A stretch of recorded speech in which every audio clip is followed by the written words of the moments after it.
Hey everyone, this is Gabe from CGRundertow, and well, it's another card battling game today. Yu-Gi-Oh! Was at the height of its popularity in the early 2000s, even toppling Pokemon as the preferred card game for most kids. It had its own TV show, movies were being made, and a line of toys was following.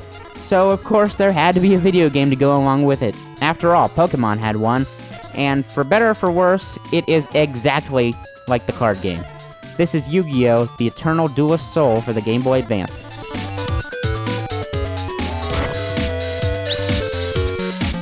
Yu-Gi-Oh! The Eternal Duelist Soul doesn't really have a story.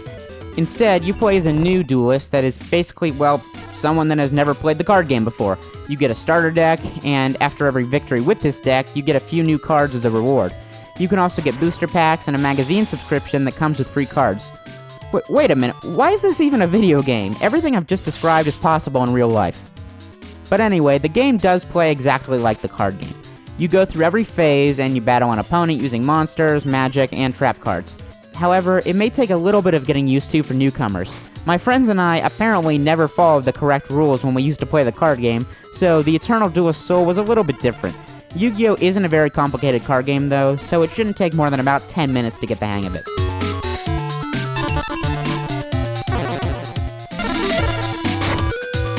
Visually, the Eternal Duelist Soul is exactly what you would expect. There's cards, they get played, and then they, go away. You use a little cursor that looks like a hand to pick different cards to play, and you have a few different effects to show if a monster gets destroyed in combat. But seriously, why did this need to even be a video game? Just go get some cards. You know what looks better than a screen? Real life. It's even in HD.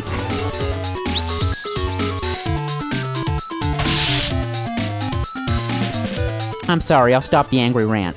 For what it sets out to do, Yu-Gi-Oh! The Eternal Duelist Soul is actually a really nice card battle simulator. Games are nice and short because you can hold down the B button to accelerate your opponent's move. In addition, the presentation is a lot better than I expected. You actually start to feel like you're a kid with some Yu-Gi-Oh! Cards. But I'm pretty sure that's because most of the people that play this are kids with Yu-Gi-Oh! Cards. Now, the one good benefit to playing this over the actual card game is the ease of transportation. Instead of worrying about losing one of your best cards when you go to someone's house, if you both have the game, just hook up a link cable and duel to the death, or to the zero. All of your lives belong to us. Actually, all of my lives belong to them. I forgot how much I sucked at this game. Yu-Gi-Oh! The Eternal Duelist Soul may be an unnecessary addition to the Game Boy Advance library, but it is still a great and faithful recreation of the Yu-Gi-Oh! Experience. Now, that means that your view on this game will be entirely based on whether or not you like the card game, but do you believe in the heart of the Game Boy Advance?